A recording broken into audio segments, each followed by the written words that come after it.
everyone for coming here today. This is going to be the JCI North Carolina new membership orientation. So first, this is a little introduction of what we'll be talking about, right? Kind of getting you in the mindset of who are JCs, right? There's three types of people. There are people who make things happen. There are people who watch things happen. Those who wonder what will happen. And we want to be in that first group. Our creed. So we have this lovely creed which declares our principles, right? And so a lot of times at chapter meetings, you may either start it or end a meeting with this creed, because we really want to keep it in the forefront of what we believe in, right? And so this was written by William Brownfield in 1946, and it really, starts with that faith in God gives meaning and purpose to human life, that the brotherhood of man transcends the sovereignty of nations, that economic justice can best be won by free men through free enterprise, that government should be of laws rather than of men, that earth's great treasure lies in human personality, and that service to humanity is the best work of life. And so I think it kind of reflects some of the values that we were just speaking of, in that sense of networking, caring, kind of that knowledge, right? And it's exciting that, we want to be an organization where people's values can match. So similarly, the vision for JCI is to be the leading global network for young active citizens.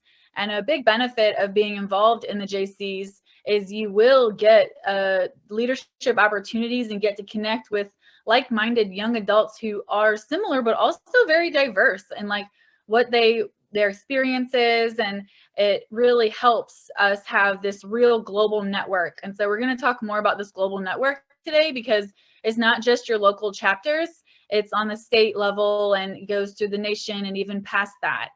So you're really involved in an important organization, which means that young people get to be active citizens to find solutions to solve community challenges. So it really gives us a framework of how to tackle these community needs. So along with that, you got the vision, and then we got a mission, right? To provide development opportunities that empower young people to create positive change. Again, we want to help our world be better. And it's accomplished through actions and results of member at the local organizations. So we all work together to get these results at the local level, and it's all where it's accomplished. So there's 3 levels here where it will be accomplished. So I think, Aaron, were you going to talk about the different levels of the JCs? Yeah, sure. So I think excuse me, there have been over 20 million JCs worldwide, 12 million here in the United States. Globally, we're the only nonprofit that's on the board of the United Nations, which is a really big deal, I think, when we're talking about service to humanity. And JCs have come from every walk of life.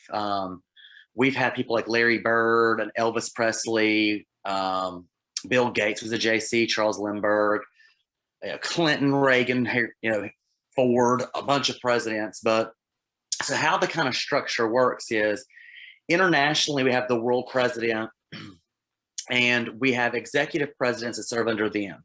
There's 4 of them, 1 for each region. So how JCI works is we have the African region, the Americas, which make up North and South America, Asia, and Europe. So you have 4 executive VPs over that. Under them, we have 16 international vice presidents. Our current sitting national JCI USA president is actually one of our IVPs, Heather. And then you have your committees and chairs that serve under them. JCI USA, our national organization, set up similarly. We have a president, our vice presidents, who are assigned different states. So it's not necessarily geographic. It's not necessarily where they're from. It can be anywhere across the country. Like we have Marianne, who's in South Carolina. And then it trickles down to our state board, which we have our state president, Andrea. We have our vice presidents, our program managers, and then our committees and our committees and our executive boards. We also have, each level has a treasurer and a secretary, of course. Awesome. Thank you for explaining that. You can see kind of like the broad range of the JCI network. So there's many purposes for, the this organization, right? There's development opportunities, and so there's development and there's business, and then there's membership, and then there's like ways and means. And so each region has a different type of opportunity, and then they have different sub activities that kind of go under that too. So I know on our local level, and it's, you know, we've got the vice presidents of individual development, the vice president of membership, the vice president of community events, and the vice president of, you know, our ways and means, which is kind of like our business operations, right? And then vice presidents can also have directors who kind of support them in achieving their purpose for whatever their sub activity is, right? And so in the development area, you can work on different things that help people develop leadership socially, mentally, kind of just this whole health of a person, right? Learning different things. And you can go to dinner, you can go to, you know, different agencies to learn about things in the community. Whereas the community is where you would have different types of activities where you would do, you know, volunteering, and this would be our partnerships with local agencies. And the membership would be fun rewards that members would do in different socials. So there's different kind of activities and kind of groups within each of those levels too. So we really have to know where we want to go and how we plan to get there. So that's why every chapter does have a chapter plan and kind of what we want to achieve for the year, as the terms do typically go from January to December. And so the clear purpose brings everyone together and provides guidance over the long haul. So, and every level, the purpose must come through. And so you're going to learn a little bit about our JC history. So it was founded in 1920 by Henry Geisenbier in St. Louis, Missouri. From 1920 to 1980s, the national, some campaigns they did was Get Out the Vote, U.S. Air Mail Service, the National Wildlife Federation. On the local level, Junior Miss Holiday Parades, JC Cottage. And from 1980s to today, it's the merger of the JCs and the JCettes. That was in 1984, and UNICEF and Nothing But Nets. And locally, we've got the NCJC Burn Center, Duke Cancer Center, and Hobie. And it's really cool if you think about it.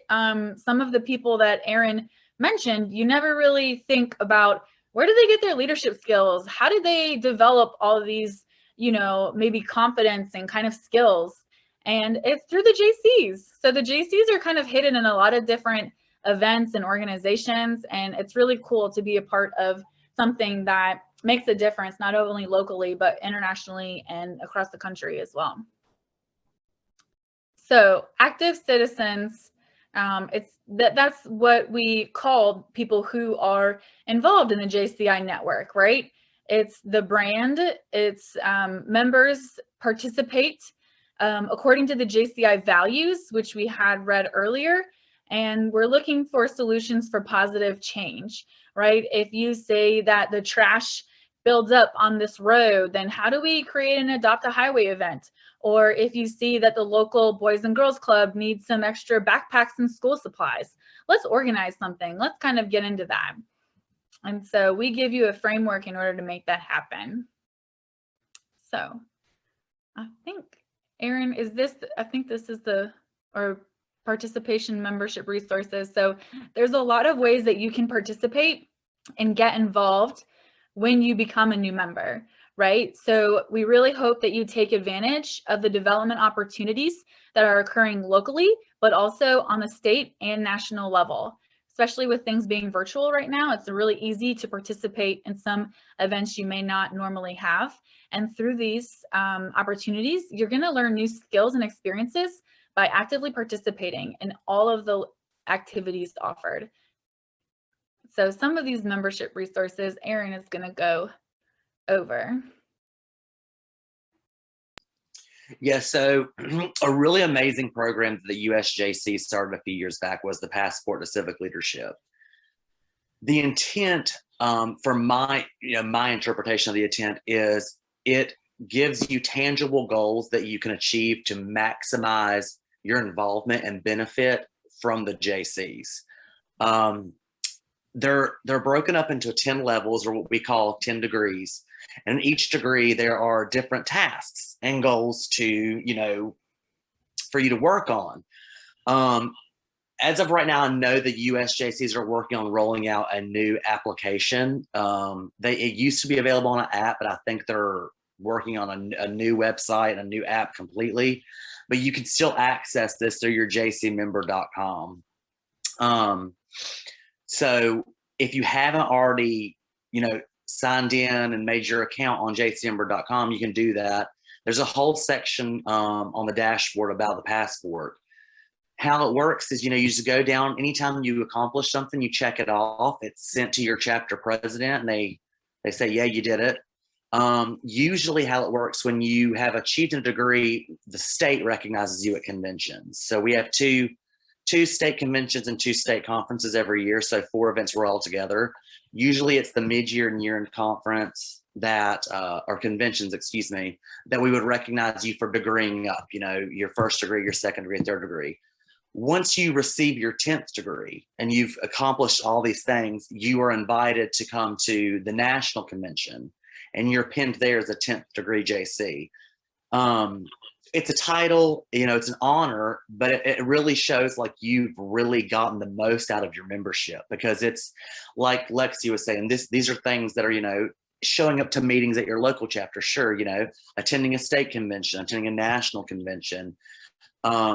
It gives you every area of the JCs. It wants to grow you, your development potential individually, professionally, philanthropically. So when you get a chance, absolutely go to jcmember.com and check it out. And you may have already checked off a few things on there. So go ahead and get started on it. Awesome. Thank you, Erin. So there's other ways you can kind of be involved and see what's happening. If you follow us on Facebook or Instagram, you can see the tags there and at our state website. And then there's also, you can see national trainings, meetings, and resources on jciusa.org. And it's really awesome, especially they have a Facebook page as well. They have leadership podcasts they've been doing through the pandemic, and just different ways to connect so easily when you are a JC. And there's also international opportunities on the jci.cc website as well. So there's lots of different trainings, meetings, resources, and it's really cool if you're looking to expand your skills, what can be available. So those are the resources that we offer you. What are the next steps? You're a new member, now what? So really, you want to start by attending a meeting at your local area. Maybe you're going to attend a project or a training opportunity, right? Kind of get to know the people, see what things they're doing, then give us feedback, right? Suggest other events, invite a friend. Really what the JCs is it's a network of people who have ideas, and we share it with each other and we help each other grow. And so these projects came out because someone said, this would be really cool if we did this. Or I would love to be able to read some books with some people, or to take a self-defense class with others, and just kind of, you can build it however you want to build it. Whatever you see, you can make it happen. Bring it to your local board at your chapter and give them, they have meetings monthly. Typically, general membership meetings are monthly as well.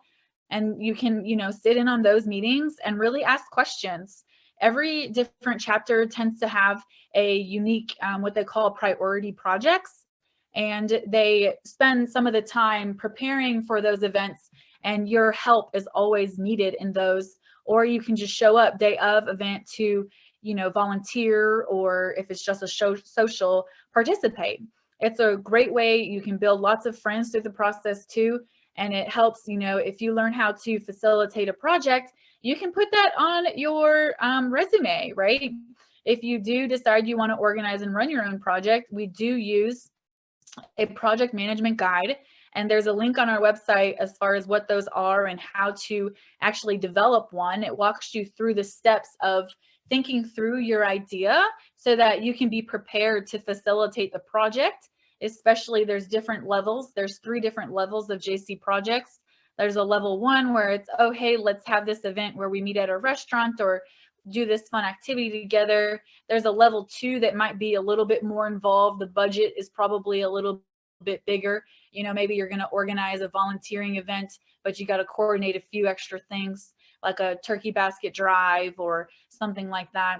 And then a level 3 would be like our Hobies or our Christmas parades and those activities that take a lot more coordination with different people. But the project management guide really helps you lay out what are those steps in order for your project to be successful. And the exciting thing is, even if you made a mistake or 2, you will still learn, and failure is really accepted in the JCs. We don't see it as failure. It's a learning opportunity, and we're here to support and encourage y'all.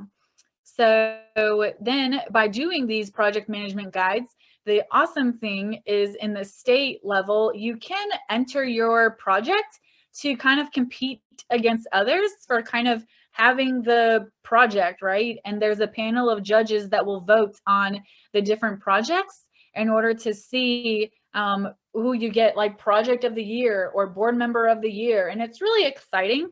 You can earn a lot of different awards, and it's not just for the awards, but there's a lot of recognition involved in the JCs because we know that this is something you're volunteering to do and that you're paying to be a part of. And so we want to make it meaningful, and we appreciate, your involvement. And so when you do get involved in the state level and win awards, that can then be submitted into the national level as well. And then so forth and so forth.